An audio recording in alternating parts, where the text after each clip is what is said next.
is here.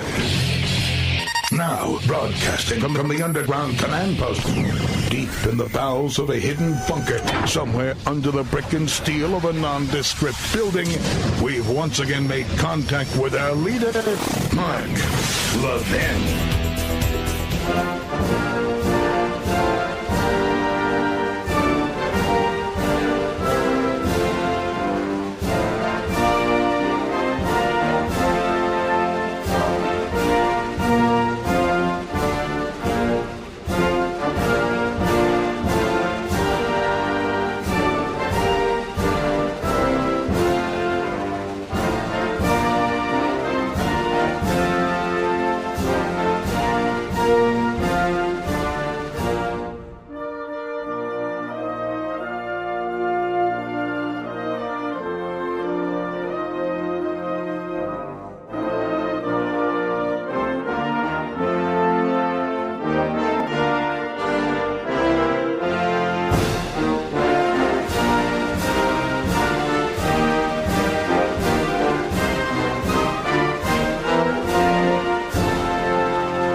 Mark Levin here. Our number, 877-381-3811, 877-381-3811.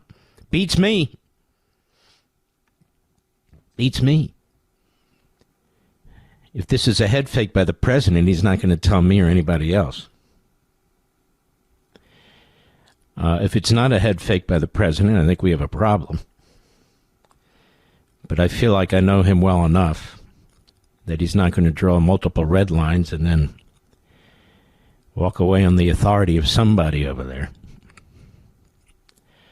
It's my understanding, it's early in the morning over there in Iran. I mean, it's dark. I'm talking about like 1, 2 in the morning. And that there's still protesting going on and people still being killed. Is the U.S. on the way? Well, there's tea leaves out there. People can read them one way or the other. But there's been an awful lot of activity leading up to this point. A lot of activity leading up to this point.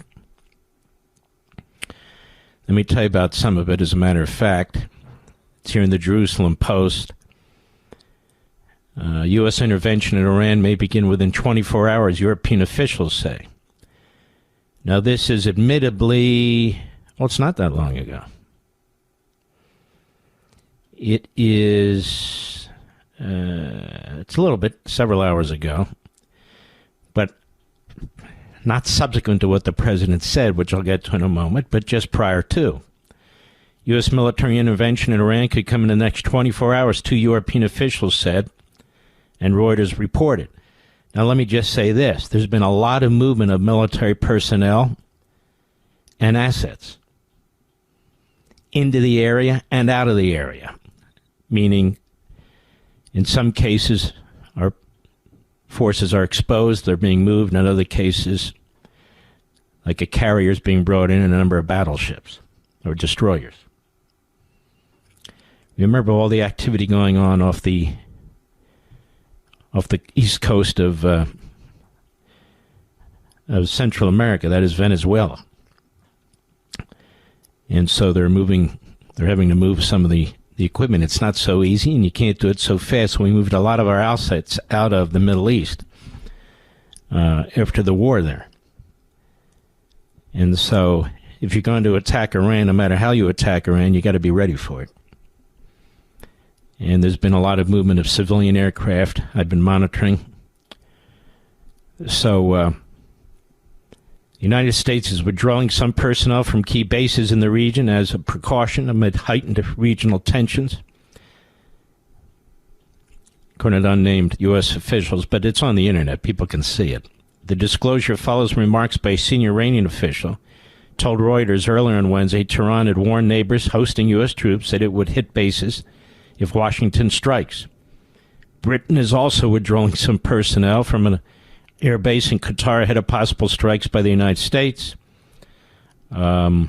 Polish citizens will be leaving Iran immediately, says the Polish Foreign Ministry. There's more. Italy has also appealed to its citizens to leave immediately, to leave Iran and the general region. About 600 Italians in Iran. I don't know what they're doing there, but there they are. This comes less than 24 hours after the U.S. urged its citizens to leave Iran and advised them to consider departing by land to Turkey and Armenia. Let's see. This comes shortly after personnel were instructed specifically to depart the U.S. military or Al Adid Air Base in Qatar by Wednesday evening, according to Reuters.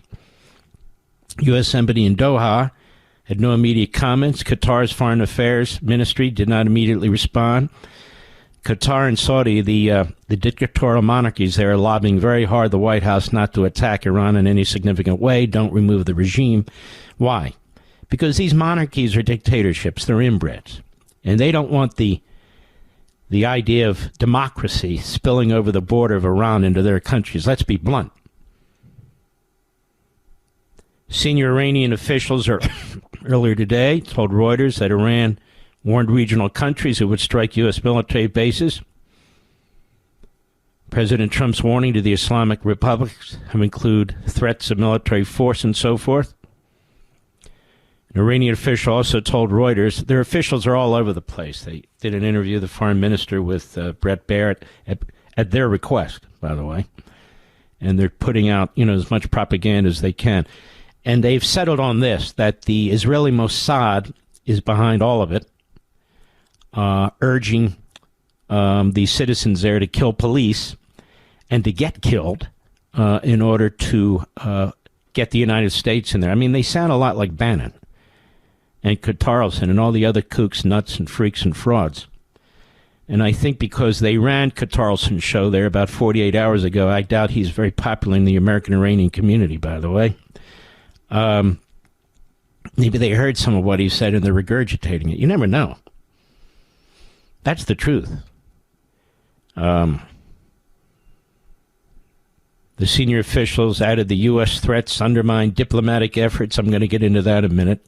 Diplomatic efforts. Comments also come in the wake of an Axios report on Monday stating, it doesn't matter. Axios is a joke. A joke. I want to be clear about something.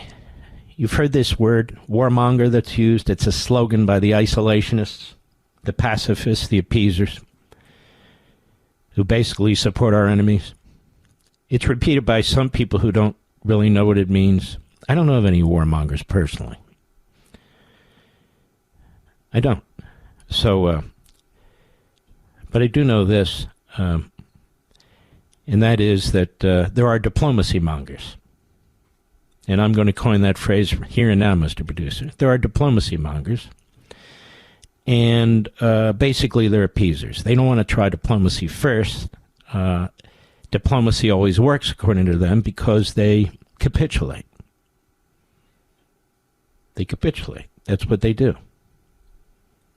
So people need to understand the mindset of the Islamists, particularly the Iranian Islamist regime. And what is it? The ends justify the means, period. That's pretty much all you need to know. Any means to get the ends. Sure, they'll sign documents. They'll say, yeah, we're not killing anybody anymore. We agree to that, They'll say whatever they think they can say to advance their cause. What's their cause? What's their cause? The cause is domination, first of a country, then of a region, then of the world. To conquer it.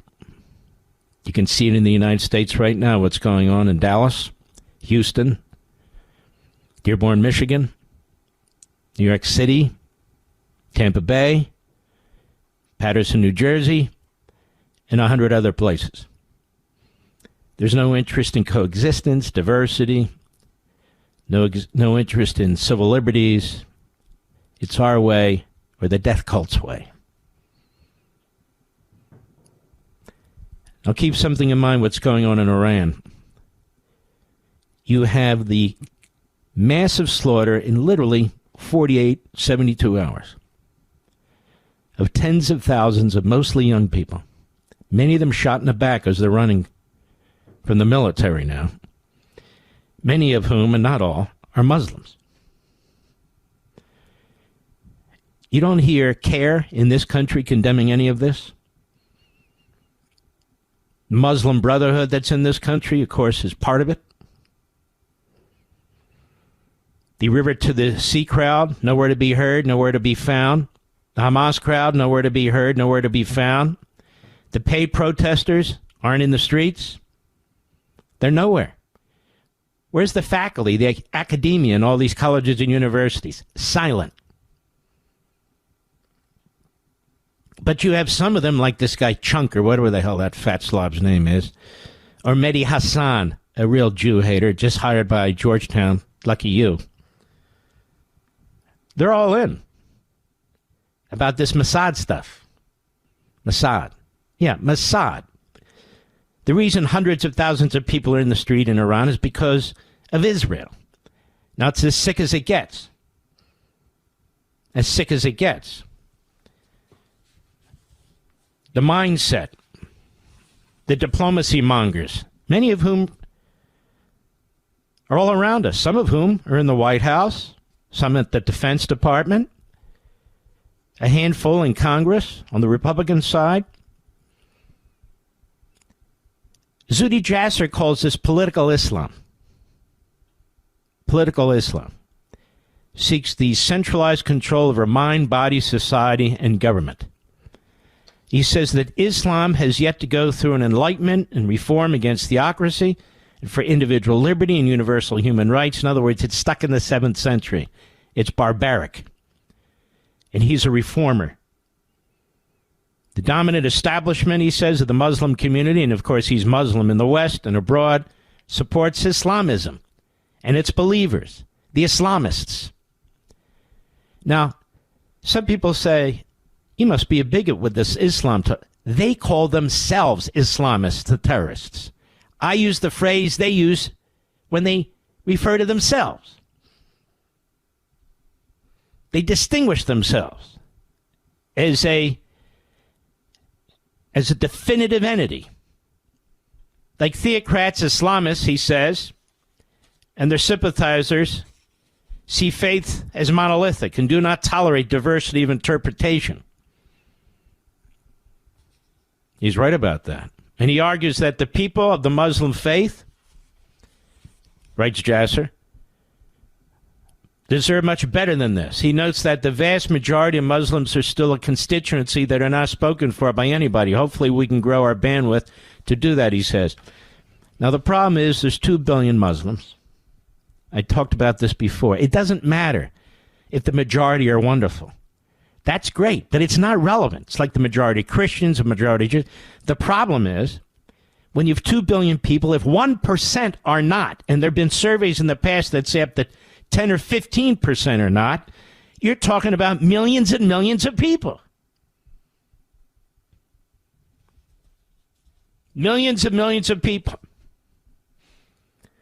Jasser decries the preaching and writing of Sayyid Qutb, one of the most prominent thought leaders of the Muslim Brotherhood and political Islam. He says that while the roots of Islamism can be traced back hundreds of years with the ideas of pure Islam, Qutb's 1964 book, Milestones, had significant influence even now. And what he says in that book, because he lived for a period of time in the United States, and he said, we must destroy the West. We must destroy the West. It is the greatest impediment to Allah's demands. We must raise ourselves, he wrote, ourselves above the Jahili society, that would be us, and all its causes and concepts. We will not change our own values and concepts, either more or less, to make a bargain with the Jahili society. Never. We and it are on different roads. And if we take even one step in its company, we will lose our goal entirely and lose our way as well. This is their mindset in America. This is their mindset in Iran. In Iran. The constant bloody wars among different Muslim sects, Syria, Yemen, Lebanon, elsewhere. The targeting of the West by a long list of Islamist organizations. Well, what's it all about?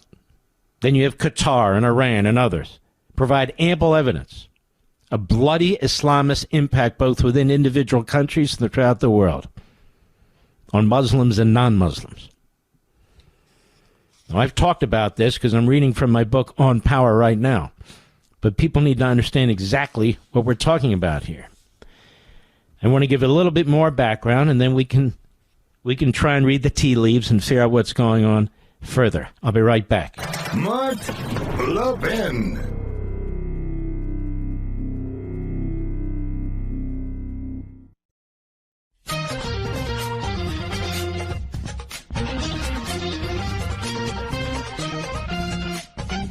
Now, this is what has people wondering. President in the Oval Office today, cut 4, go. We have been notified, and pretty strongly, but we'll find out what that all means. But we've been told that the killing in Iran is stopping, and it's stopped, and it's stopping. And there's no plan for executions or an execution or executions. So I've been told that on good authority. We'll find out about it. I'm sure if it happens, we'll all be very upset, including you will be very upset. But that's just gotten to me, some information that the killing has stopped, that the executions have stopped. They're not going to have an execution, which a lot of people were talking about for the last couple of days. Today was going to be the day of execution. There's something about that and the way he says it that's not definitive to me. That it's like, that's what they said. On strong authority, that's what they said. Who's they? Well, that's what they said. And we'll see. We'll see if that's true. We'll see. You see what I mean, Mr. Producer? Let me put it to you this way, America. And I have no inside information. None. If I wanted to buy time to make sure we had our assets in place and other assets that are in harm's way moved out of the way, and you can't do it overnight. We're talking about massive, resources. And I need a little bit more time. This would be a brilliant strategy if, in fact, it is the strategy.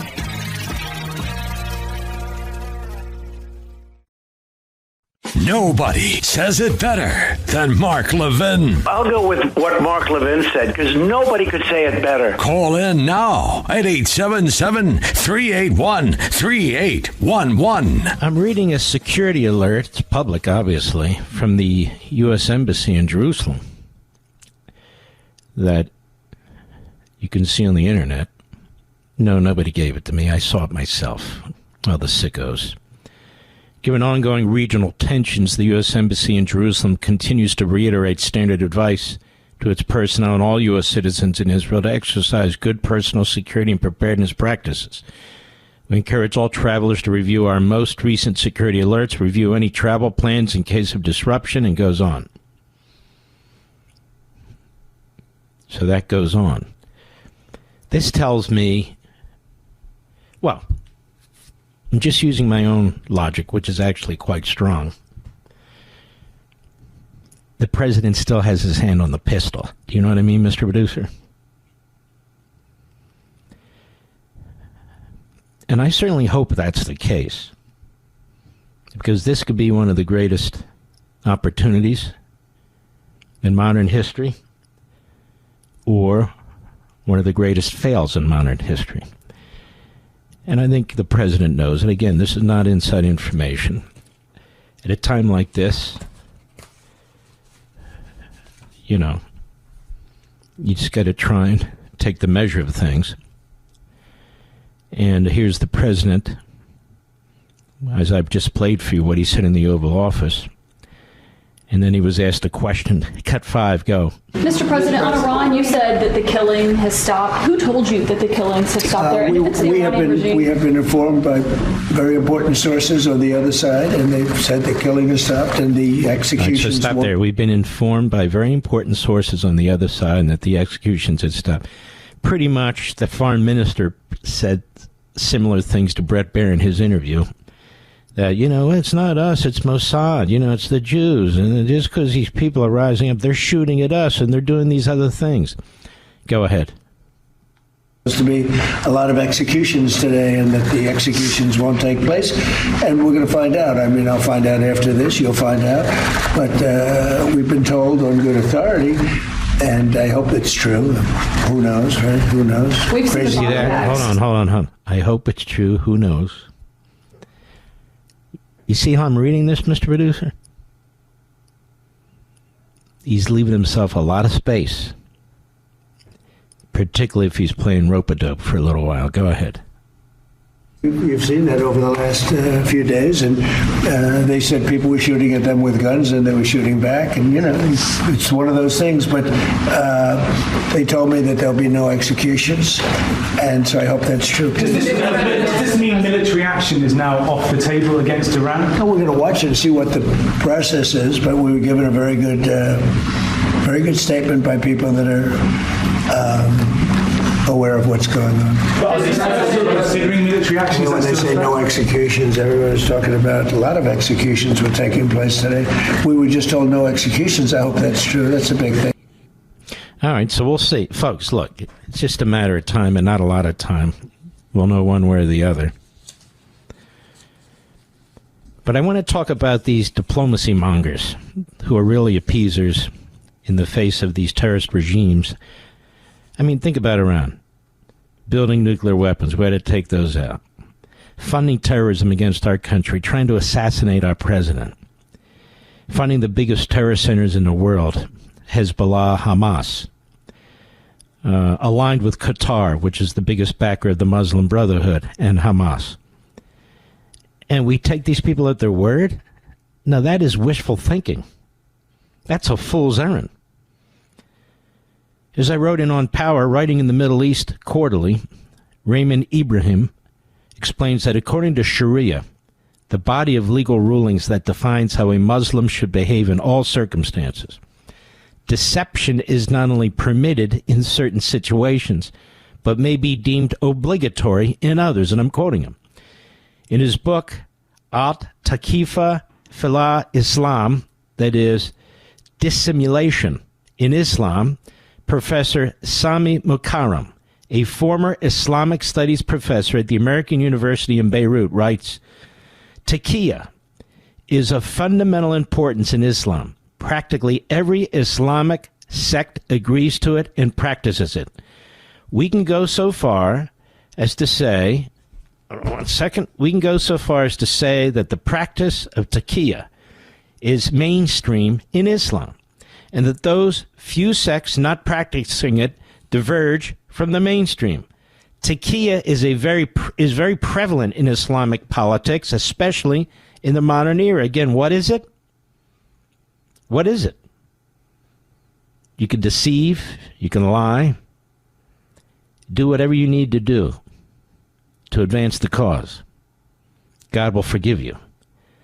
In Islam, writes Ibrahim, war against the infidel is a perpetual affair, until, in the words of the Quran, all chaos ceases and all religion belongs to God. In his entry on jihad from the Encyclopedia of Islam, Emil Tayyan states, the duty of the jihad exists as long as the universal domination of Islam has not been obtained. You understand? Among other things, this explains why Iran enters negotiations, I wrote, urged by the West, and signs non-proliferation agreements it has no intention of complying with, as the West deludes itself and Iran lies and deceives its way to a nuclear breakout. The president put his foot down on that, didn't he? Didn't he? Yes, he did. Like Marxists, Islamists obviously reject liberty. Civil liberties, individuality, free will, which is what all those people who are being mowed down, slaughtered by the tens of thousands. That's all they want. They're young people who want to live like anybody else who's 20, 18, 15, 30, 35, 40. They want their freedom. They don't want to have to cover their hair and cover their faces. They're young people who want to be like young people.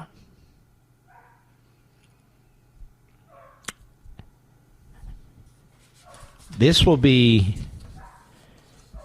a historic determination in the next few days on how this goes. It'll be historic, and it'll be historic in a good way or in a bad way. It's that simple.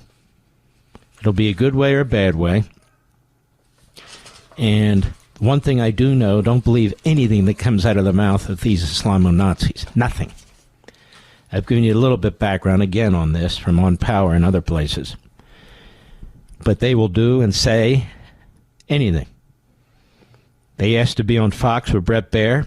Given a platform, I thought Brett did a pretty good job, actually, pushing back. But he kept repeating himself with the Mossad, the Mossad, the Mossad. Mossad what? Again, they sound like Tucker Carlson, Steve Bannon, and those mental midgets. But there is this overlay between the American-hating neo-fascists and the Marxist Islamists, as I talk about all the time. If you're going to back Qatar, if you're going to build your home, and if you're going to be the lapdog for Qatar, well, by the way, has that guy ever registered with FARA? I'm just wondering. Has he? Qatarlson? I mean, there's a guy, if he hasn't, has he been investigated for it? If not, why not? Should be, in my humble opinion. Can throw at his buddy Neil Patel, the Patelster. Oh yeah, he used to be a Cheney guy. Now he's a Qatar guy. Isn't that crazy? Well, crazy we are. That's where we live today. Crazy land. Now, since apparently Iran is represented, that's my guess, to the administration that it's not going to kill or execute anybody, why aren't they turning on all their communication platforms? How come it's still dark? How come the world can't see in unless people sneak stuff out? What are they hiding? Tens of thousands of bodies and bulldozers moving them like it's the Third Reich? I want the Iranian people in this country to know that I stand with them. Period. Period. And I've been arguing over this microphone and online, day in and day out, multiple times a day, repeatedly, that we need to help these people. And it helps us. Yes, it absolutely does. Somebody's still trying to build nuclear weapons. You know what that foreign minister said again? That reprobate? You can destroy our nuclear program, but you can't destroy our nuclear knowledge, meaning they're going to keep at it. They're going to keep at it. Stunning. Oh, by the way, under the radar, we have now entered into phase 2 of the ceasefire with Hamas. Now, you might recall phase 1 required Hamas to be disarmed and to surrender and to have no role in the future government. Well, now that's changed, apparently. There were some codicils added to the deal, and they were all written in invisible ink, apparently. The Israelis have upheld their end, and of course the others have not. That is, we're going to start phase 2, the rebuilding effort, and we're going to rely on, are you ready for this, Mr. Producer? Qatar, Turkey, and Egypt to disarm Hamas. Now that's crazy. I'm going to predict now, and it's not a hard prediction. If there were some kind of betting on this, I'd bet everything I have, that it'll be clear, certainly after the president leaves office, that doesn't solve anything, and in fact, is a lifeline to Hamas. Just remember everything I just read to you and told you about Islamists. You notice Hamas doesn't care how many people die in Gaza. You notice Iran doesn't care how many people die in Gaza. In fact, they're slaughtering them. They're slaughtering them. I'll be right back. Mark Levin.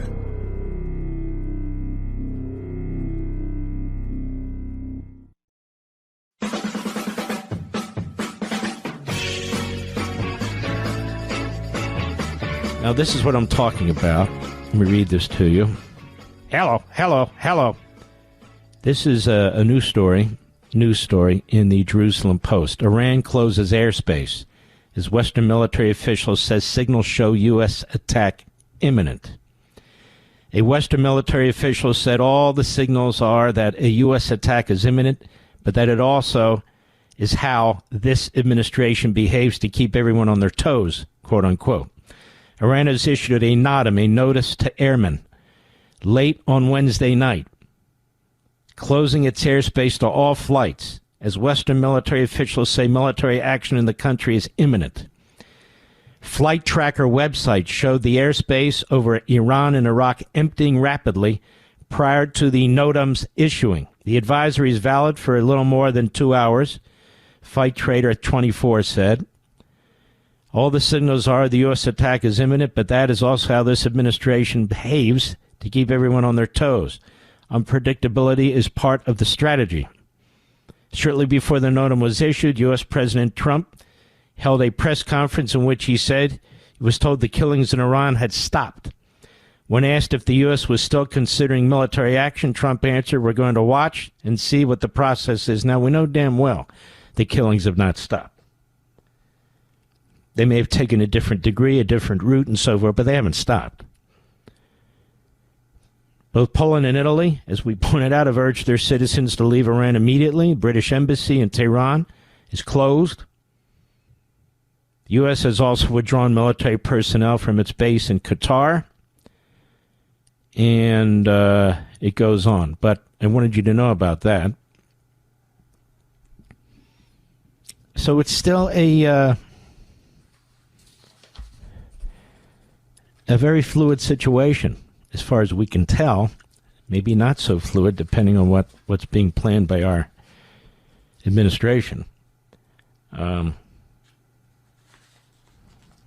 This is the scumbag. He's a scumbag. This foreign minister, Abbas Yabadabadu, in Iran. Cut 6, Mr. Producer. Go. When terrorist elements led from outside, entered these, protests and started to shoot, police forces, police officers, and security forces. And there were terrorist cells. They came in. They used Daesh-style terrorist, operations. They got police officers, burned them alive, they beheaded them, and they started shooting at police officers. Stop. Where are they? Let's see them. Beheaded police officers, and so these are young people who are marching. That's it. Being shot in the back. They're running. They're literally being machine gunned in the back. There's video online about this. I don't know how anyone could miss it. Go ahead. So as a result, for 3 days, we had, in fact, fighting against terrorists and not, with... There's a terrorist regime, the worst in the world. I'm in Qatar, talking about fighting against terrorists. And they think most Westerners are going to buy this. Now, this will be used as propaganda on the usual podcast sites by the phony influencers of the Marxist Islamist sort and of the neo-fascist sort. Go ahead. Completely a different story. The reason I have to explain, and this is important, why they started to shoot at people, for one reason, they wanted to increase the number of deaths. Why? Because President Trump has said that if there are killings, he would intervene. And they wanted to drag... So let me get this straight. These young people, protesters, were killing as many people as they could, cops and others, to persuade Donald Trump to get involved. Is that it? Do I understand that right? And tell me, is that how all the other protests came to be too? In prior years? Really? Is that why nearly 2,000 people were executed summarily without due process last year by the Islamo-Nazi regime? Is that why that young girl, that 16-year-old who refused to cover her hair once was dragged off the street, never to be seen again, raped and murdered, which caused what was then a woman's or a mother's protest. I think it was 2022. Was that the Mossad too? He doesn't talk about the fact that the government officially, on official government state TV, put out an assassination threat against President Trump using Butler in the background and said, this time the bullet won't miss.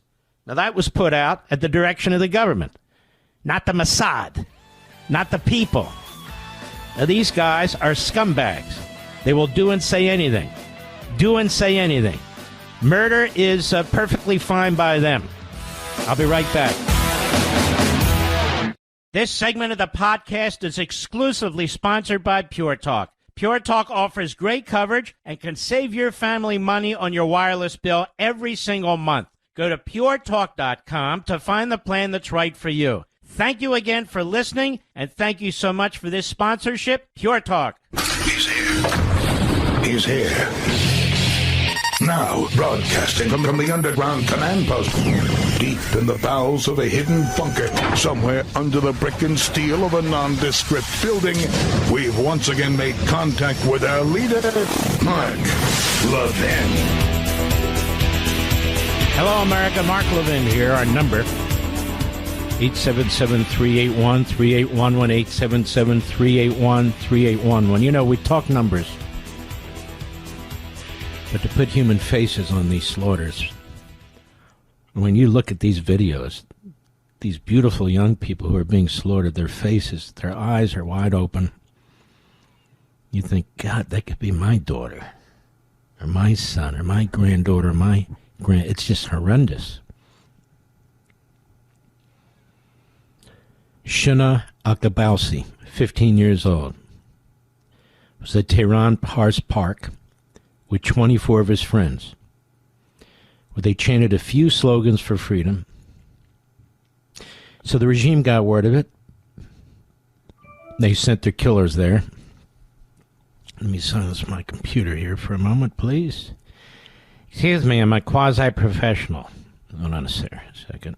Okay, did that. Good. Silence.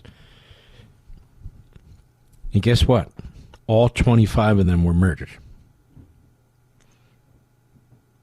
All 25 were murdered. All 15-year-olds or younger.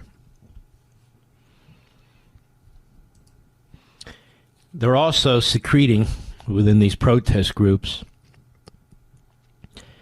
their Stasi, if you will, and they persuade the protesters to move in a particular street and so forth where they're set up and they're slaughtered. Can you imagine being a young person just protesting for freedom and being gunned down this way? Just your mind must be, oh my God, what's happening? It's just so awful, ladies and gentlemen. Reports coming out of Iran that Iranian footballer Machabi Tarshiz and his wife were killed by the regime while peacefully protesting. Their two little daughters are now orphaned. So one of their big footballers. Leaked footage from the streets of Kermanshah shows Islamic Revolutionary Guard Corps units spraying protesters with bullets, just machine gunning them down in demonstrations. A doctor inside Iran delivers a stark warning. He says the killing is widespread, hospitals are buckling, and the blackout is hiding the scale of the bloodshed. CNN reporting, bodies are stacked up, makeshift morgues filled with grief, much of its remains unseen beyond Iran's borders. They're putting people in freezers, and they're finding that some of them were not even killed. They were wounded, but then they froze to death. They suffocated in the freezers. They've been going into hospitals, dragging out doctors and nurses who've treated protesters, killing the protesters, and, as the Democrats like to say, disappearing the medical staff.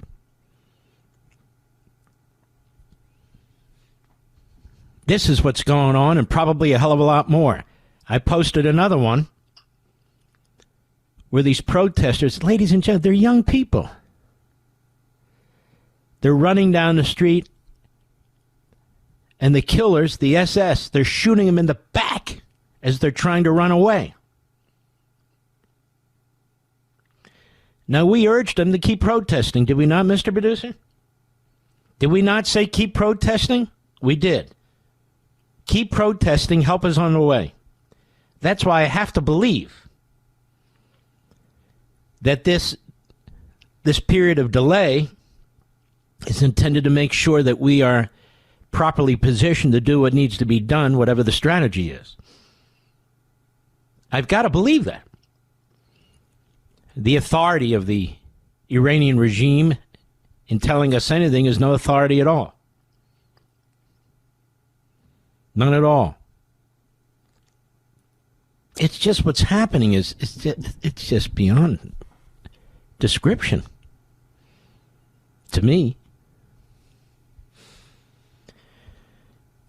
Remember the ICE agent that was struck by the vehicle being driven by Renee Good, and all the Democrats saying that he jumped out of the way, he was not struck, he was not hurt badly, and he shot her from the side, and he shouldn't have shot her, and he should be charged with murder. Remember all that stuff? Remember this Mayor Jacob Frey compared ICE agents, his injury, to a closing a refrigerator door with his hips? Remember all that? Well, if you don't, I just reminded you. Well, there's been a little change. Now, the narrative changes, but the Democrats won't change the narrative. The federal agent who shot her suffered internal bleeding to his torso when he was struck by her vehicle. Got that? The extent of the bleeding was not immediately clear. However, there was internal bleeding, which means he was hit hard, and certainly hard enough. The health update comes after Minneapolis Mayor Jacob Frey previously downplayed the agent's injuries. I don't think they give a damn if the agent was killed. What do you think of that? That's just the way it goes. Cell phone videos of the encounter prompted a mix of reactions from officials and lawmakers. The Democrat Party has unleashed its militia again, as it did in 2020, to preserve what they created. Millions of illegal aliens in the United States, hoping the Supreme Court rules on birthright citizenship to uphold what's been done so that their children can become American citizens, even though the Constitution says no such thing, even though no federal statute says any such thing. Birthright citizenship, that phrase exists absolutely nowhere in our Constitution or in our codes anywhere. They concocted it. But we have a few justices who are intimidated by the public and the media. No question about it. And I think part of the lead up to that decision is what you see going on with the Democrats in the streets. And they are being urged to do violence. They're being urged to obstruct federal agents, law enforcement, who are trying to find the illegal aliens, especially the criminals, and to remove them as is required by federal law. And now the Democrats are talking about eliminating ICE, slashing ICE, or they'll shut down the government. Then, of course, they'll blame the Republicans because they feel this has worked for them in the past. Pretty outrageous, don't you think? Here's Chuck Schumer in the Morning Joe. Go ahead. Cut 8. We have talked to police officers across the country and the police department in Minneapolis itself. And they know that these ICE agents are so totally untrained in police doctrine. They don't know what to do, how to do it, and it ends up even killing people. So they're attacking the institution? What do they mean they're untrained? The guy that shot Good had been in there for 15 years.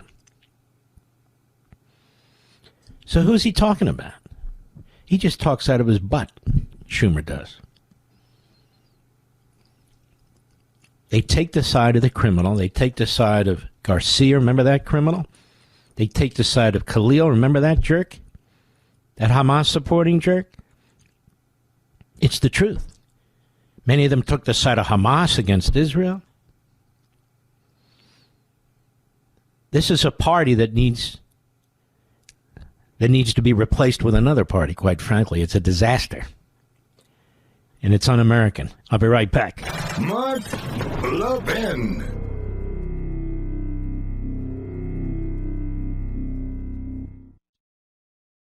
If your credit card balance is freaking you out after all the holiday spending, I have something that can save you money right now. Cut your cell phone bill in half by switching to Pure Talk Saver Plan. Just $20 a month for unlimited talk, text, and 3 gigs of high-speed data on Pure Talk's super-fast nationwide 5G network. As a veteran-led company that cares about giving back to those who serve, if you're active or former military or a first responder, you'll save an additional 20% every single month. The easiest way to free up cash flow is to reduce your monthly recurring bills.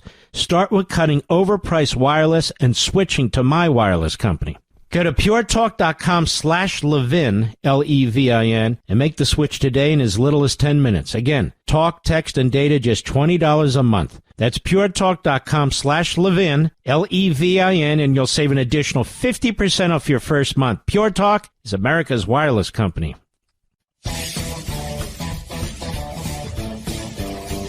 If you're an illegal alien, in fact, if you're an illegal alien and you've committed more than the crime of being an illegal alien, you've committed some very serious offenses, you've got to be a Democrat, right?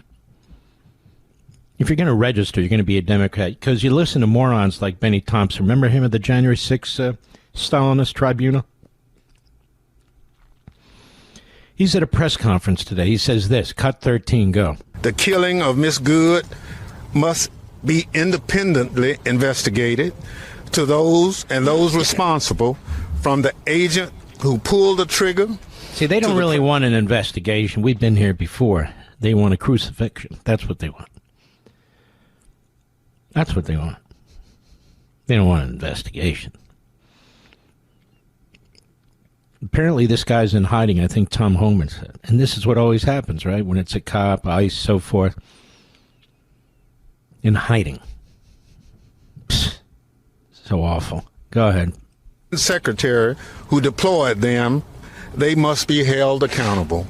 So we're going to take out the cabinet secretary, the president, the vice president, and, of course, the agent. Right? Now, the fact that these Democrat bastards let all these people into the country, causing all this mayhem in the first place, murder, rape, sodomy of little kids, all the rest of it, they take responsibility for nothing. Nothing. But the people are trying to fix this. They should be impeached. Law enforcement, they should be investigated and prosecuted and put in jail. Go ahead. Stop there. Unfortunately, when it comes to Ms. Noem, this cruelty and disregard for the rule of law. Ms. Noem is not cruelly and First of all, do you know how to speak? Secondly, not cruelly and disregard. She didn't cruelly and disregard anything. She's enforcing the law. You know what? She's a hero. That's right, I said it. She's a hero. God bless Secretary Noem and what she's doing. Well, that's because you're on the advisory board. Really? Well, I haven't gone to one of those meetings yet, Mr. Producer, because they keep holding them when I'm on radio. There's nothing to do with that. It's not like that's some big paid job or anything. I was asked by the president to do it. And one of these days I'll get to a meeting. But that aside, I think she's fantastic. What do you think of that? Look at the slug that was there before under Biden, lying through his teeth. He was impeached. They have a trial in the Senate, and Schumer destroys the trial provision of the impeachment clause. Let's do summary judgment, says the moron. So they don't even have a hearing. They don't even have evidence. That's how they operate. You know, that's very much like the Iranians when you think about it. But nonetheless, now they're going to impeach her? They use the impeachment clause if they disagree with people. It's not high crimes of misdemeanor. We don't like her. We do the indecency and the illegitimacy, and we're We're going to impeach her, and we're going to impeach everybody. Yeah, we're going to impeach Trump again. Shut the hell up, jerk. Then we have Elliot Payne. Now, this is a genius. Of course, you got to be a genius to be on the Minneapolis City Council, don't you? He's the president, so he's the dumbest of the dumb. Now, watch this guy, Elliot Payne, have to say that contributes to society. Cut 14, go. Are you worried that what happened to Renee Good could happen again, that another federal agent could kill somebody? Oh, isn't that great? What a reporter. That's Brittany Miller. I don't know who she would. Do we know, Mr. Producer? MS Now? Well, MS Now is no better than MSNBC. MS Now. Miss Now. So cool and edgy. What a question to Elliot Payne, the president of Minneapolis City Council. Doing such a great job there, Al. Go ahead. Yeah, I'm worried that they'll kill me. Oh, they're worried they'll kill you. I see. And why is that? Are you obstructing law enforcement? Did you drive a car into an agent? Did you? God, these people.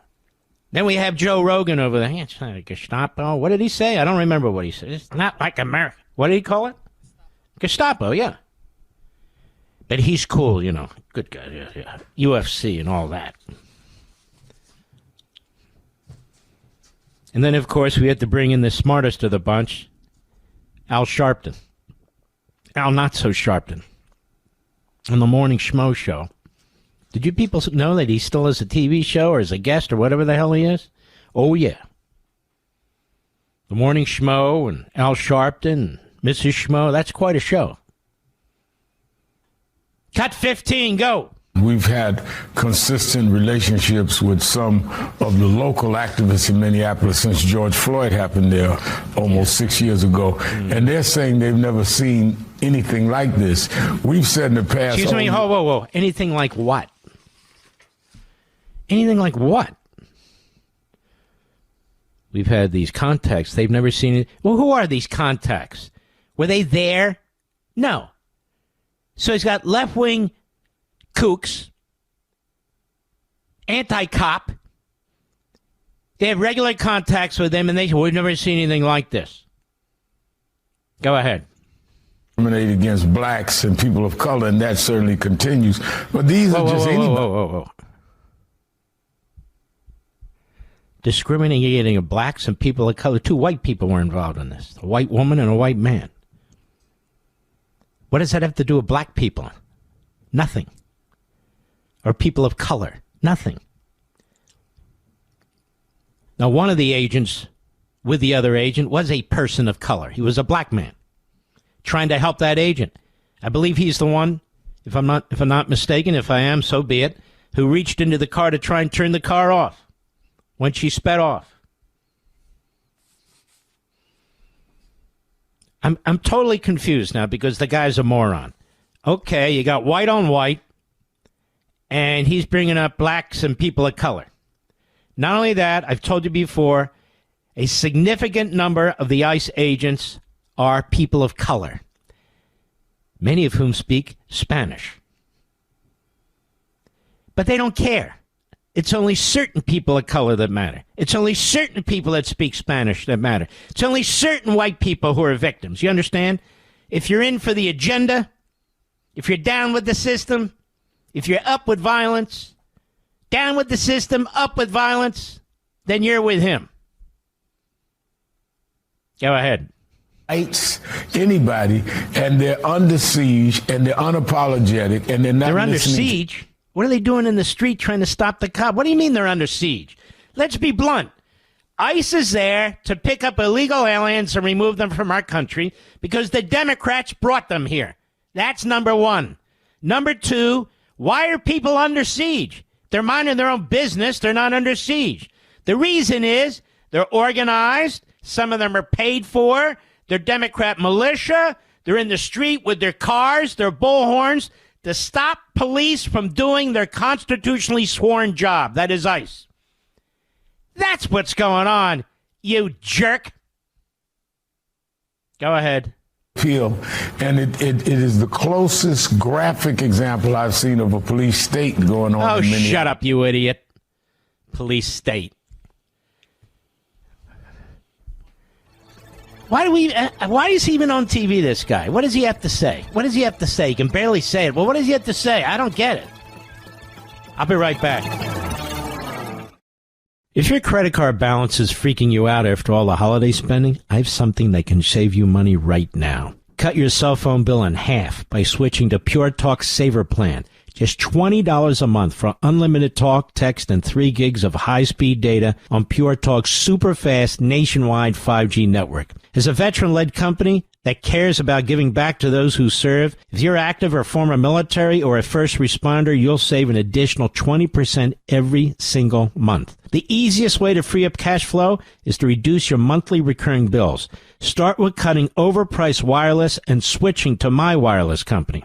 Go to puretalk.com/Levin, Levin, and make the switch today in as little as 10 minutes. Again, talk, text, and data just $20 a month. That's puretalk.com/Levin, Levin, and you'll save an additional 50% off your first month. Pure Talk is America's wireless company. Mark Levin, America's think tank. And you can call him at 877-381-3811. From 2016, here's a report by CNN on ICE in Chicago. Just a minute of it. Cut 16, go.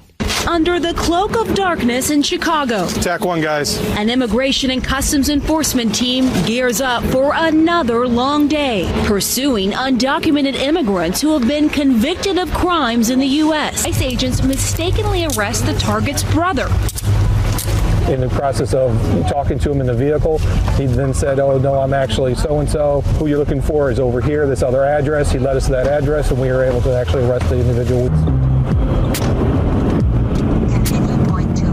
Do you have evidence, right, that he's using a fake identity? Or That is correct.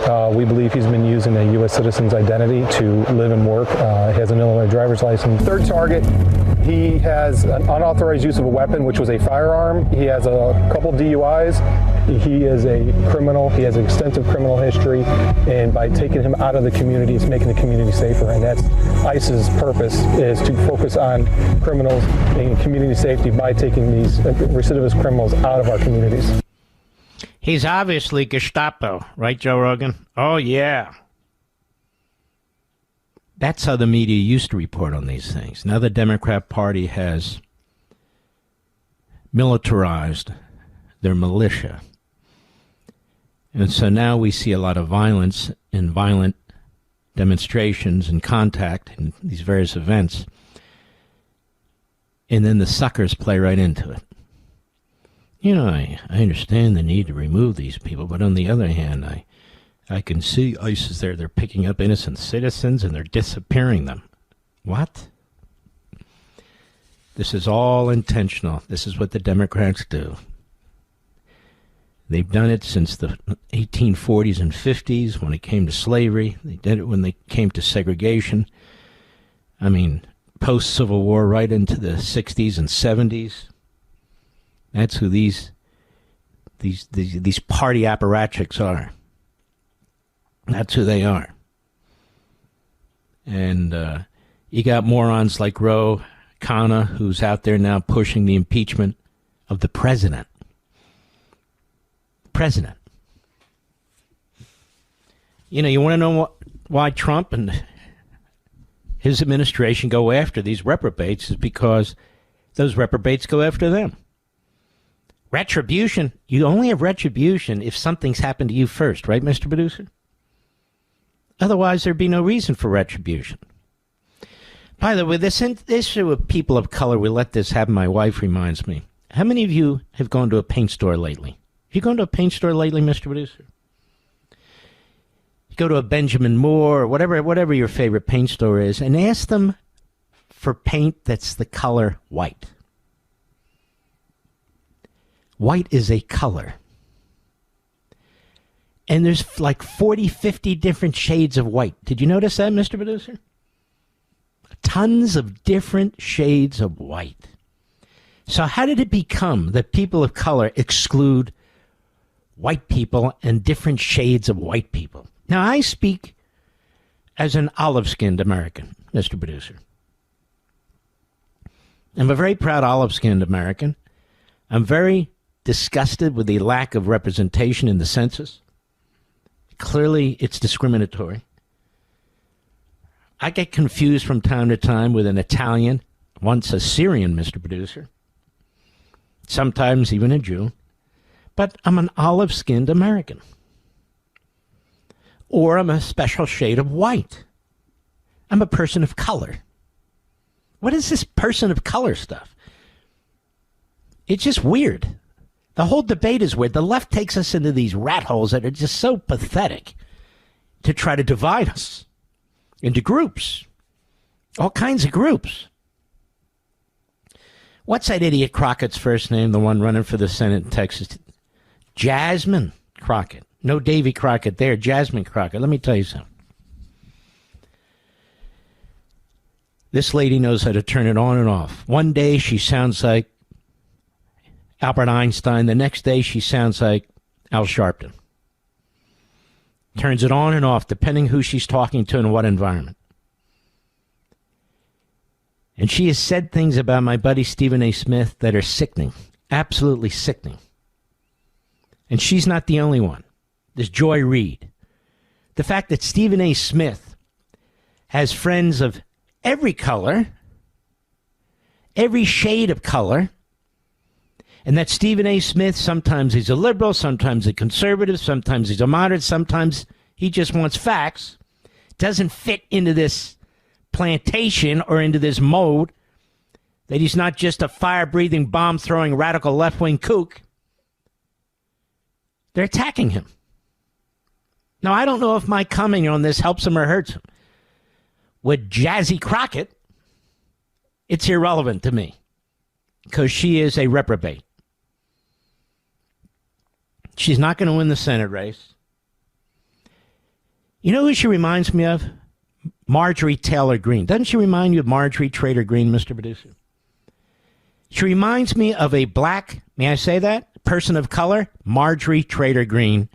And Marjorie Taylor Greene reminds me of a white, maybe a tannish white, Jasmine Crockett. In other words, two frauds, phonies, and buffoons. Oh, you're attacking us because we're women. That's the next card they play. No, there's a lot of women I love who are smart, intelligent. They're not exactly Margaret Thatcher. No, Jasmine Crockett and Marjorie Taylor Greene. And since when is it sexist to criticize a woman who claims to be equal to a man, or even more, when you're not allowed to even define what a woman is, or you don't know how to define what a woman is? It depends on what you think you are, not what's between your legs, but what's between your ears. So confusing, but it doesn't matter. They'll pull the card out. It doesn't matter. It's like AOC accusing my friend Jesse Waters. He's a sexist. He sexually harassed me. Oh, poor thing. And what did he do? What did he do? Nothing. But she knows that will brand him. That's why I push back. I don't put up with it. Brand him. She's a Marxist. A low IQ Marxist. Yes, you are, Sandy. Yes, you are. You've achieved nothing except being a demagogue and getting elected off. Apparently, it's not that hard. Ask Schumer. He's done it since he was 12 years old. You spew the slogans. You get all excited with your fist in the air, yelling, screaming, you know. Very intelligent. Hadn't said an intelligent thing in her life. Period. Just a slogan. She's a bumper sticker.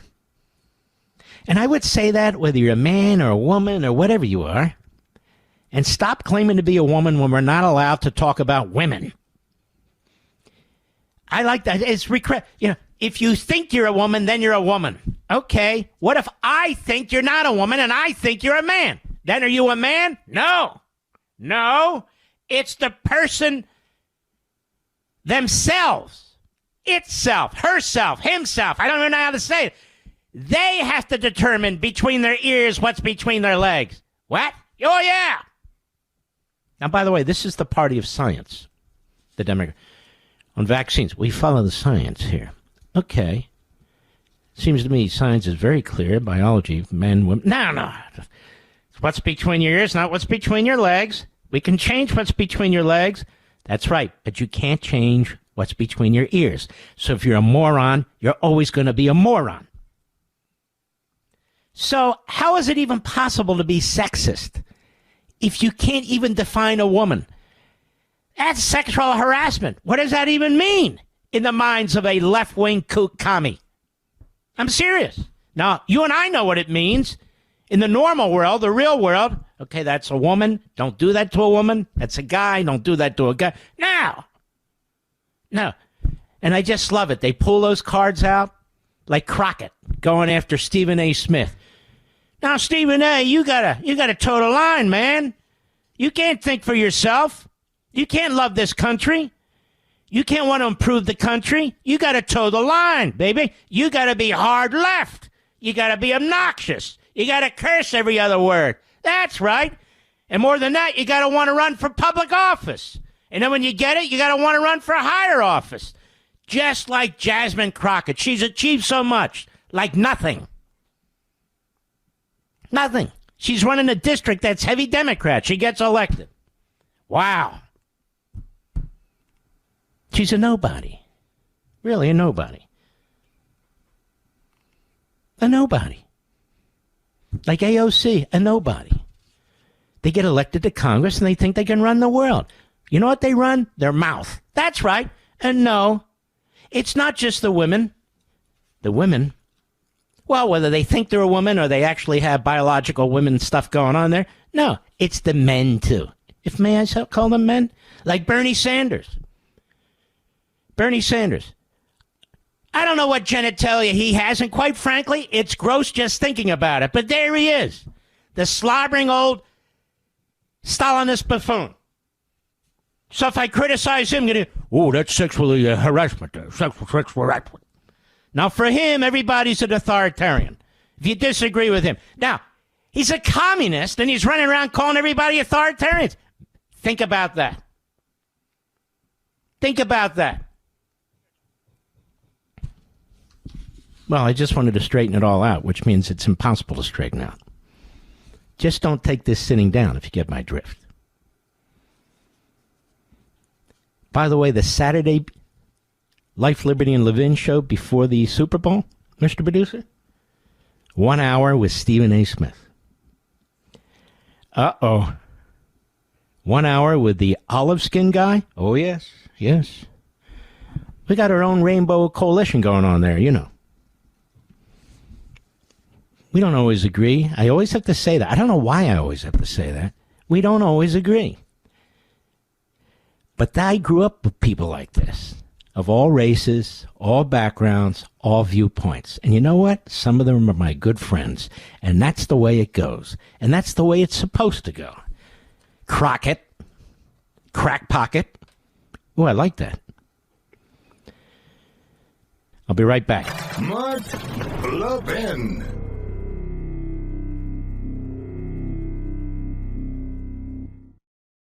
If your credit card balance is freaking you out after all the holiday spending, I have something that can save you money right now. Cut your cell phone bill in half by switching to Pure Talk Saver Plan.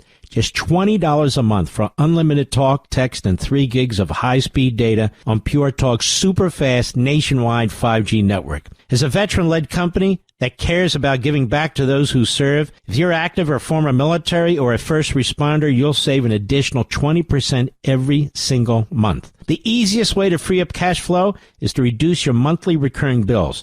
Start with cutting overpriced wireless and switching to my wireless company. Go to puretalk.com/Levin, Levin, and make the switch today in as little as 10 minutes. Again, talk, text, and data just $20 a month. That's puretalk.com/Levin, Levin, and you'll save an additional 50% off your first month. Pure Talk is America's wireless company. Dr. Nisha Verma at a hearing today. Dr. Nisha Verma being questioned by Josh Hawley. Cut 20, go. Do you think that men can get pregnant? I hesitated there because I wasn't sure where the conversation was going or what the goal was. I mean, I do take care of patients with different identities. I take care of many women. I take care of people with different identities. And so that's where I paused. I think, I wasn't sure where you were going with that. Well, the goal is just the truth. So can men get pregnant?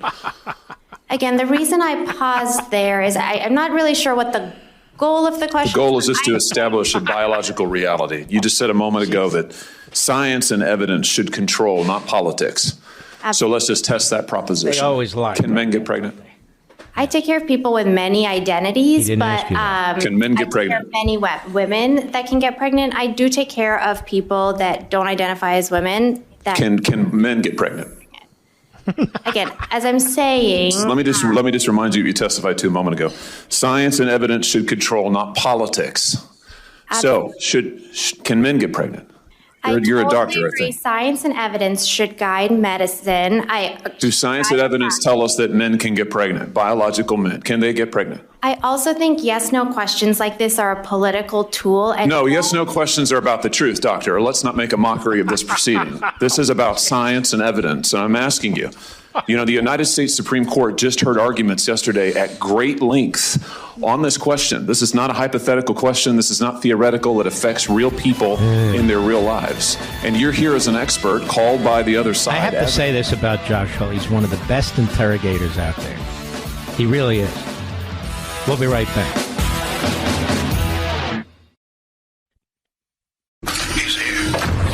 He's here. Now, broadcasting from the underground command post, deep in the bowels of a hidden bunker, somewhere under the brick and steel of a nondescript building, we've once again made contact with our leader, Mark Levin. You know, America, I have a sixth sense about this. Could be wrong, could be worth 2 pennies. I do think some actions are going to be taken. I don't know when. But I just feel it, don't you, Mr. Producer? Now, he's eating a steak sandwich. But nonetheless, I do, I feel it.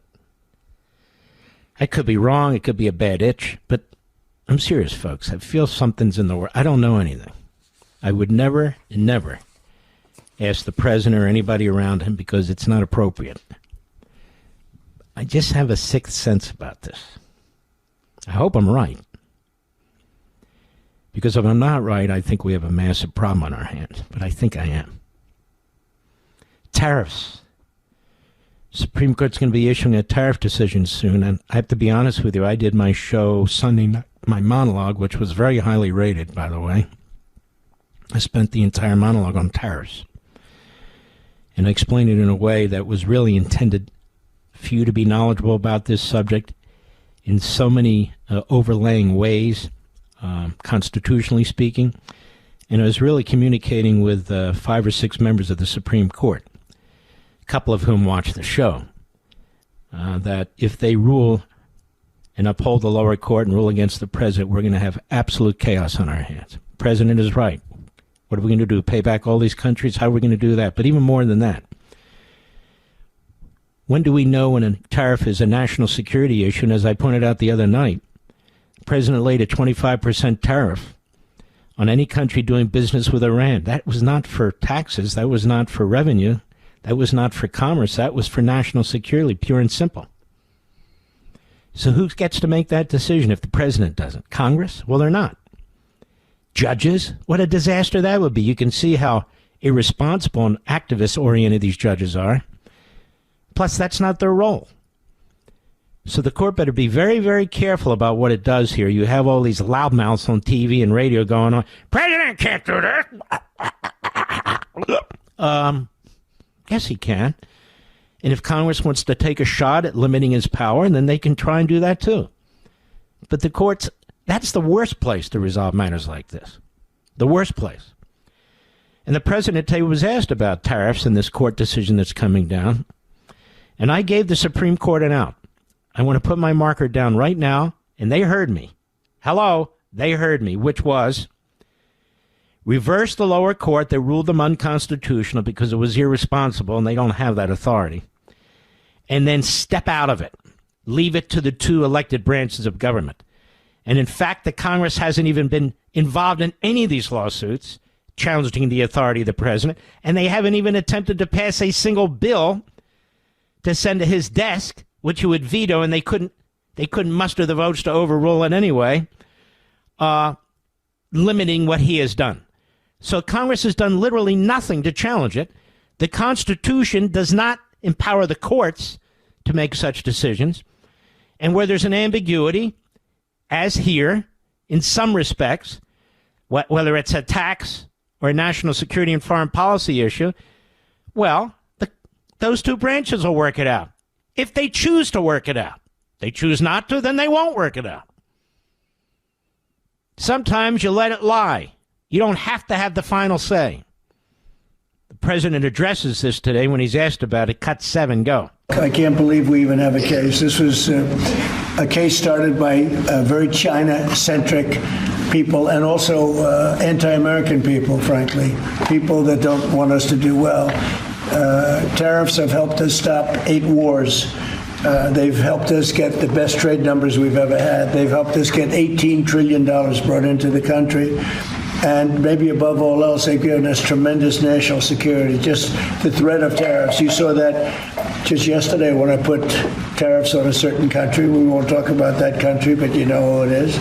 Based on the fact that if you do business with that country, it's going to make them, it's going to bring them to the table a lot faster. So we have made hundreds of billions of dollars with tariffs. We have very little inflation. Think of it. Inflation's gone down and productivity, everything has gone up. We've never taken in money like we have. We've never had anywhere near $18 trillion invested in our country. Neither has any other country. It's the biggest number by maybe 5 times. 5 times, not 5%, 5 times. Nobody's ever seen numbers like this. So you can't have a court, or even a majority in the court. In other words, a handful of lawyers who become judges and then justices make these decisions. They're not even equipped to make these decisions. Be like a Politburo. It doesn't matter whether you like tariffs or not, or whether they like tariffs or not. Congress hasn't challenged any of this in the courts or legislatively. Now, you might say, well, but that doesn't determine whether it's constitutional or not. So what does?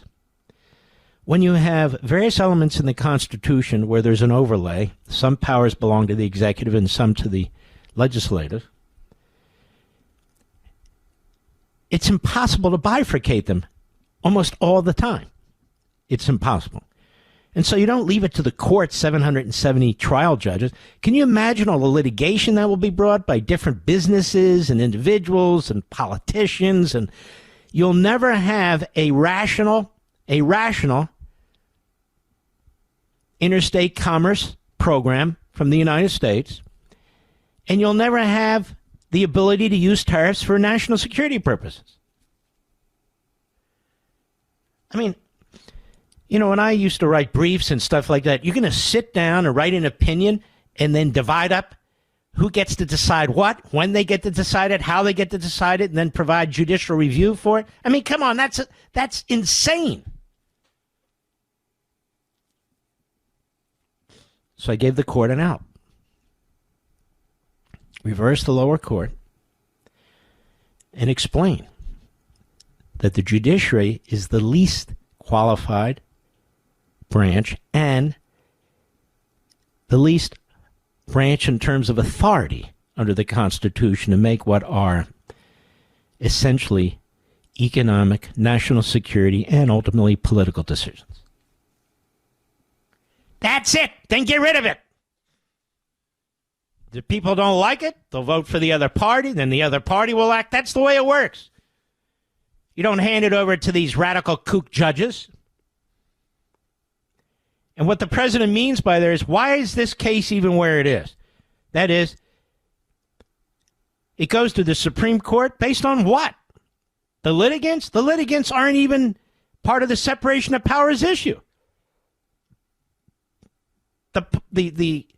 The branch of government that is supposedly being violated, the legislature, isn't even engaged. So Private litigants can step in their shoes? Hey, look, they're violating our rights. Who? Over there, the one snoring and asleep at the wheel. Oh. No, it's not the way it's supposed to work either. Nor is it the way it should work. It can't work. It won't work that way. In other words, they're going to create a disaster if they pull that stuff, if the court does. And that was my point to the court. Don't do it. Because you will do more damage than anybody else. Chuck Schumer has a strategy for winning the Senate. Well, let's listen to his strategy. Cut 19, Mr. Producer. Go. We have a really strong, clear path to win back the Senate. As you know, a year ago, no one thought we did. And at that point, we said we had to do three things. We had to find good candidates, good, strong candidates in our battleground states. We have done that with Mary Peltola announcing in Alaska. That's the final piece of the puzzle. And we have really strong candidates in Maine, in North Carolina, in Ohio, and in Alaska. I think we'll win all of those states. Second, we had to create the right political atmosphere. We said we had to bring Trump's numbers down and See, hold on there. Now, now he's speaking the truth, and he doesn't even mean to. We have to trash Trump. We got to bring his numbers down, and so we will trash him. We will do all these things that we Democrats are best at. Car wrecks. See what I mean? It's not about affordability or price. The Democrats are the least capable of bringing prices down because they are taxaholics. They regulate everything that's dead or alive, that moves or doesn't move. They reject capitalism, so they can't create growth and wealth and prosperity. They drive costs up. In every blue state is more expensive than a red state. Have you noticed that, Mr. Producer? Every single one. But we're worried about affordability. Go ahead.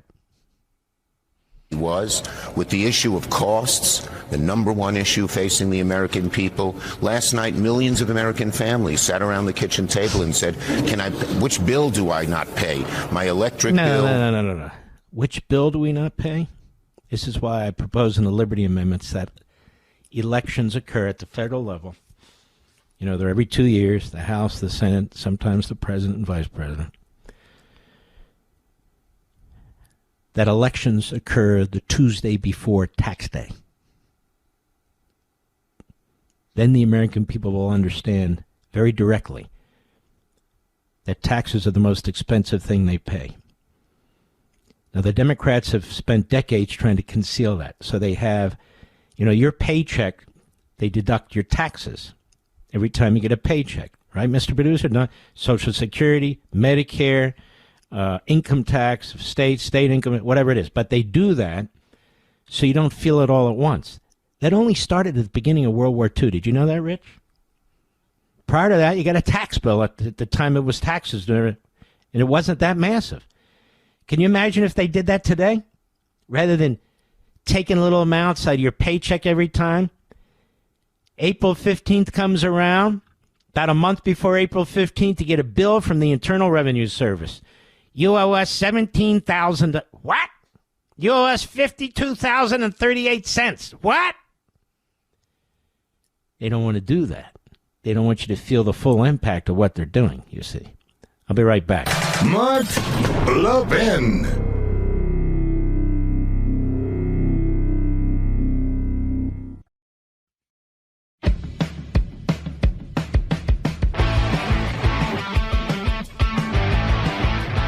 Chuck Schumer has a plan. The question is whether AOC runs against him or runs for president. She could win the Senate. She's not going to win the presidency because she's a moron, and that will become obvious. She's more dense than Harris. More dense, more radical than Obama. I don't see that as a winning strategy, Mr. Producer. Do you? But it depends on the Republican. There's going to be no coronation as far as this show is concerned. I'm just telling you. No way. All right, let's see here. What did I do? Blow out all the call lists here? I think I did, Rich. No, here. Nope, I don't. Can you read off the list there, Rich? I don't have it. On the Levin app, Jake from the Show Me State, but don't show me, Jake. Missouri, how are you, buddy? Good, sir. How you doing, Mr. Levin? Very well. You can call me Mark. All right, my friend. Go right ahead. I'm doing good, sir. Yeah, I think we'll be all right with this Iran thing. For our American people, appears we're morally justified historically, right? When you look at Bosnia and Kosovo in the 90s, we got Haiti in 94 and Grenada in 83. We're there to, help people. And I don't think that's out of the question here. I think time is on our side for diplomacy and negotiations. We've shown Iran that we're capable of this with Soleimani, Baghdadi, and most recently Maduro as well. But it's just going to take some time. And, I recently saw that the Kurds actually attempted to get into Iran, but I haven't seen anything more about that. What are your thoughts about that? Well, number one, I love the Kurds. Those are fighters. They've had to fight the Turks. They've had to fight the Iranians, the regimes, the Syrians, and yet they survive. Those are good people. They're great allies of ours, as a matter of fact. And like the Druze, D-R-U-Z-E, they're great allies of ours. And the Iranian people, the Persians, they are great allies of ours in the West, too. But they're being, what's being done to those people is so horrific. Look, there are literally people, and I'm glad you brought this up, who just don't give a damn. And and some of them don't even pretend. Some of them do, like the Democrats. It's awful what's going on. But we better not do anything. Well, then what good is that? I don't know. It seems to me if I'm here and I see that some guy down the street the hell is beaten out of him and so forth, and so I can lock my door and hide, or I can try and help him. Call 911, go there myself, go there with other neighbors, whatever is required and so forth and so on. I just can't turn my back on stuff like that. Can you? Absolutely. And, I don't think that they would be able to claim the victimhood either. When Khomeini took over in 79, they did the same thing. They murdered their opposition, and they did so like that. But I think the Iranian people are resolute. I think that they want this. I think our intelligence community. Yeah, but when you're having your young people just slaughtered night after night after night. Look, the truth is, we told them to keep protesting, did we not, sir? We did. You're right. You can't tell them to keep protesting and then pull the rug out from under them, and I don't think Donald Trump is that way, and I don't think he will. I do think the more I'm studying this, the more people are talking to me offline, and I don't mean in the administration, I mean experts, military experts. We moved a lot of assets out of there. We have to move assets back. We're kind of stretched thin right now. Trump wants to increase the military budget by $500 billion, and I think that's brilliant. He wants to do it. He wants to do it in part as a result of all the tariff money coming in.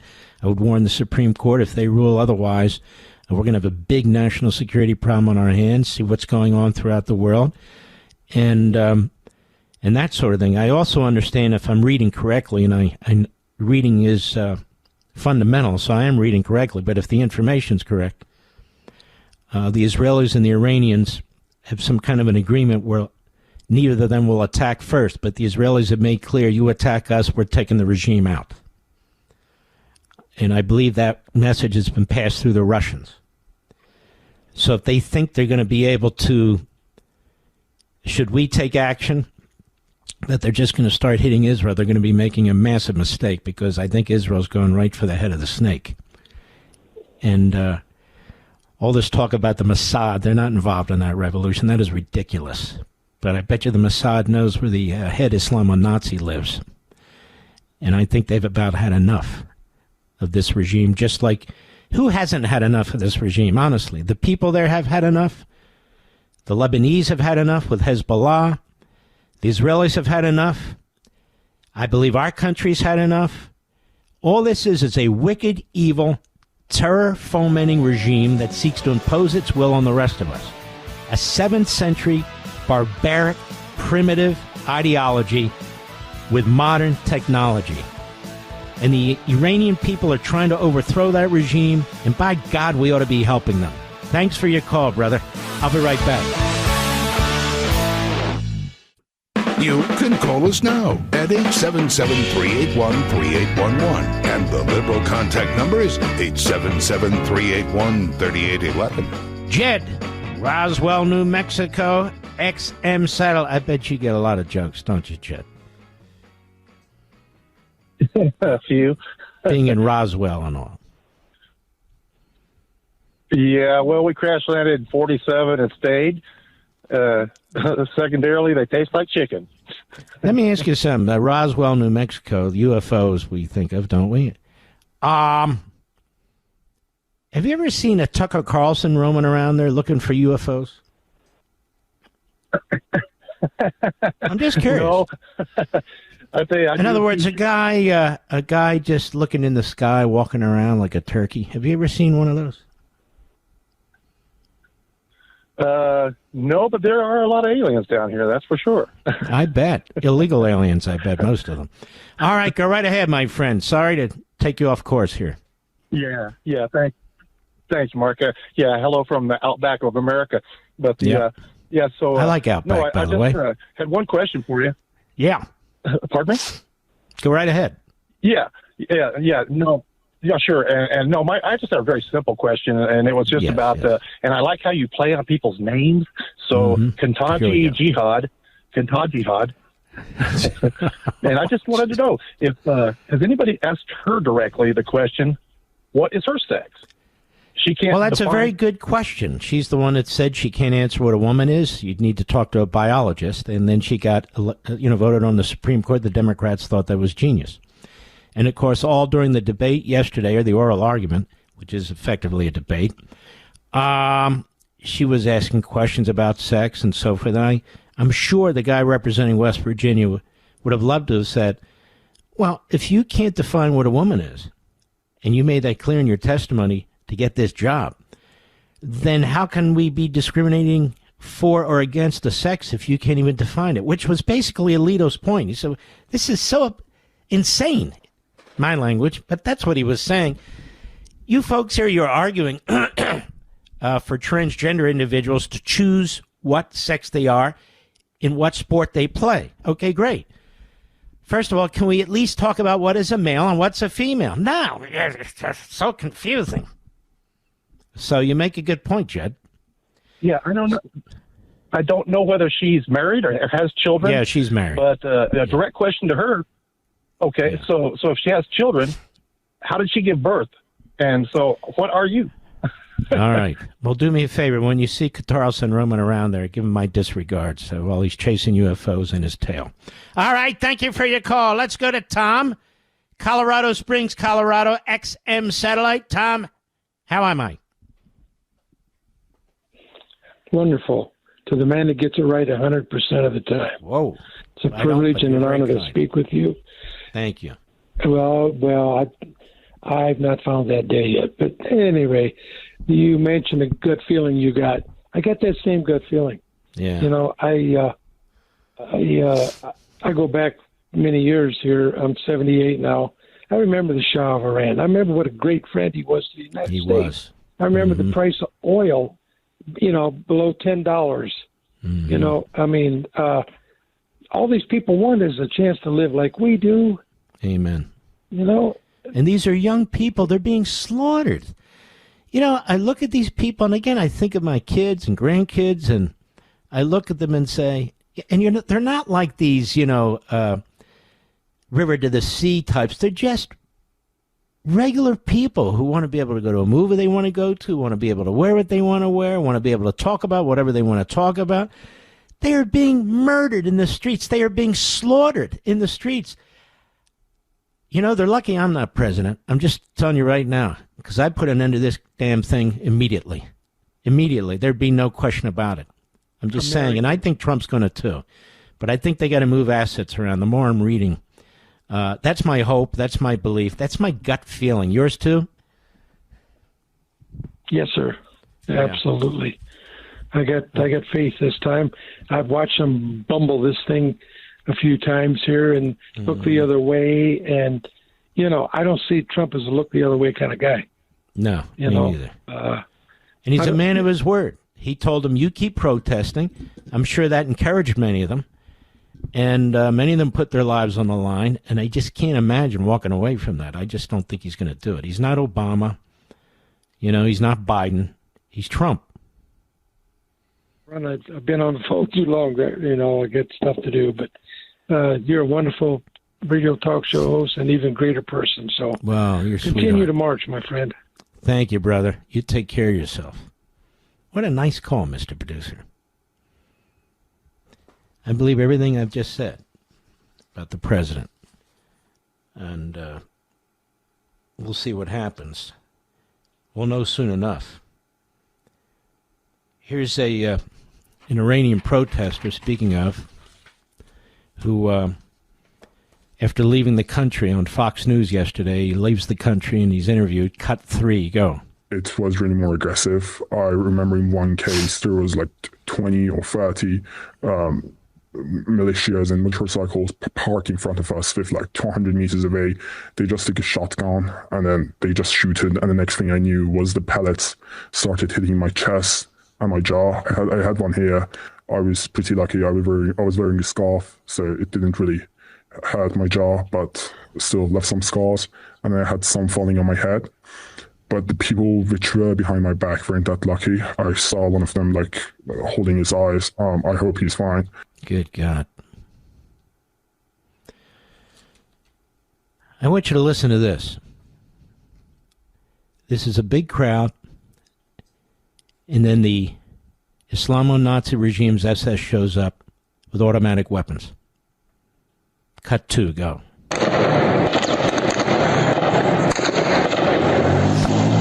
Just shooting into this crowd of young people.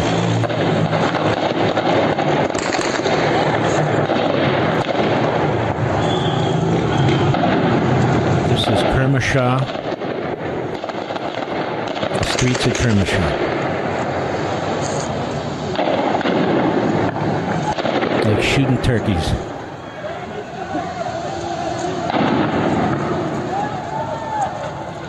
Running for their lives and shot in the back.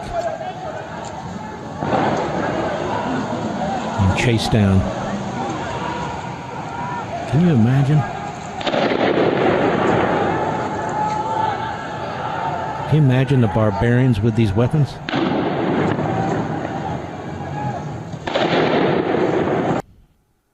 And it goes on and on and on. A doctor inside Iran on CNN. Cut 1, go. I opened the window briefly. The smell of gunpowder and tear gas was everywhere. This is the voice of a doctor who's just left Iran. He's sharing his account exclusively with CNN and the pro-reform news outlet Iran Wire. He still fears for his safety, so we are concealing his identity. We're bringing you this rare first-hand testimony of what he witnessed inside the country.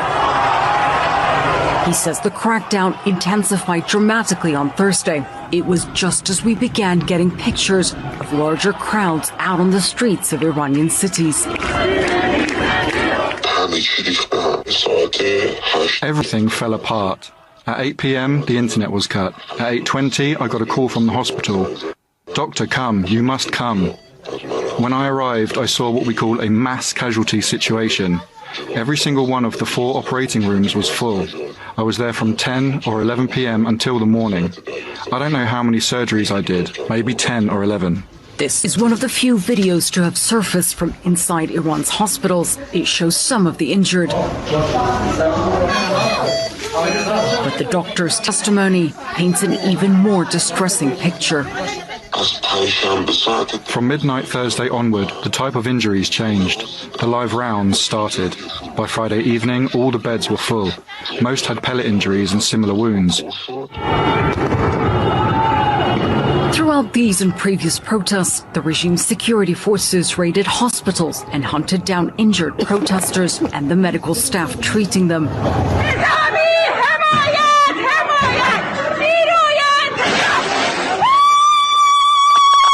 Turning places of healing. I hate hearing this. it just shakes your soul, doesn't it? These young women screaming, unarmed, murdered on the spot for speaking out. This is what we're dealing with. If you're a person of faith, even if you're not, this has to rattle you, does it not? Are you comfortable if we sit on the sidelines and just watch this and listen to this? Are you? I am not. I am not. I grind my teeth listening to this. Go ahead. There was so much fear. 3 patients contacted me through intermediaries. I was afraid to answer, wanting to make sure it wasn't security agents trying to trap me. The true scale of the carnage is only just beginning to emerge. Once again, so many Iranians find themselves abandoned and alone in this nightmare. The hope being pumped by external media is not what we feel inside. Inside Iran, it's a mix of terror, desperation, and a tiny flickering shred of hope.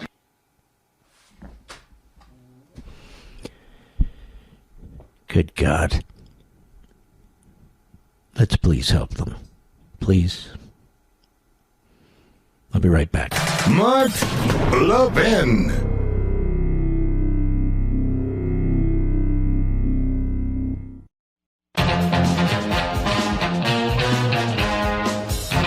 Let's go to Mark, Santa Clarita, California, XM Satellite. How are you, sir? I'm doing good, sir. How are you? Mark with a K. Thank you. Yes, sir. I was calling, there's so many things I want to get off my chest, but a couple things about the Democratic Party.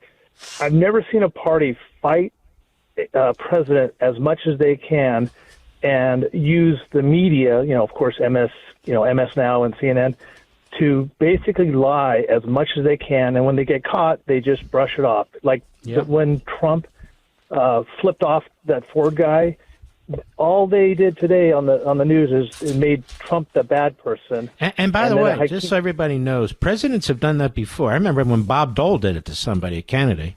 So it's not the first time, but you're right. That guy was outrageous. He was obnoxious. He was screaming at the top of his lungs. You're right. You're right. Yeah, it's like they have a free if they go against them, they get rewarded. These people are absolutely lunatics. And I was a Democrat back in the days. I voted for Bill Clinton. I just got... Because you were a different kind of Democrat. You were sort of a moderate Democrat. It's not the same today. They're out of their minds. They're hardcore lefties. And you can't... It's like you try to talk to a Democrat, they shut down. They don't want to hear it. It's their way or no way. I mean, the simplest thing, and this is what Elon Musk made it so clear, and I wish you would promote it, everybody would promote it. If the Democrats have their way, they're going to change the Supreme Court. They're going to dilute this all the time. Yeah. Okay. Yeah. I mean, you do. I mean, you're great. I just enjoy hearing from you. I don't really hear not great, much, but you understand as much as I can. Yeah. Yeah. But if we lost, if Harris and Waltz won, we would definitely never, I don't think we'd ever come back. I mean, they would have changed our country forever. It's sad. And I wish you're great. I wish more people learn. And I just heard that some of the Congress people want to do a class, teach a class on January 6th now in the school about how that was. And I'm like, are you kidding me? Yeah, these people are sick. It's just sad. I mean, they abuse our children. They abuse them with their politics. They abuse them with their biological experiments. Someday, maybe 1,000 years from now, maybe 100 years from now, they're going to write about this generation and what we did to our children, their minds and their bodies. It's going to be horrendous. Yeah, Democrats don't really care about protecting America. All they care about is trying to get power back by doing whatever they can. And once they get power back, they're going to throw everybody on the side. That's why they liked the black people back then. They liked the Hispanics. Now they're going after anybody that they could just dilute and brainwash and get their votes. And that's what happened with Biden. They threw in all the illegals in all these states to try to dilute the votes. and hopefully we'll get voter ID, which 1,000% needs to be done in every state. I mean, I don't know how they don't say it's not going to protect our government. They say it's racist. It's not right, that you can't do it.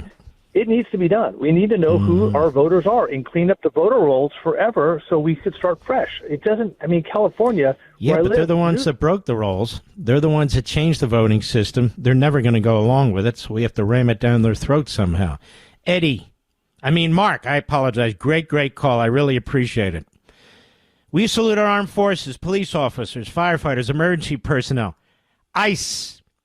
We add them for now on. Our truckers, men and women in Ukraine, men and women in Israel, men and women in Iran. Go get him, Mr. President. They need our help. I'll see you tomorrow, folks.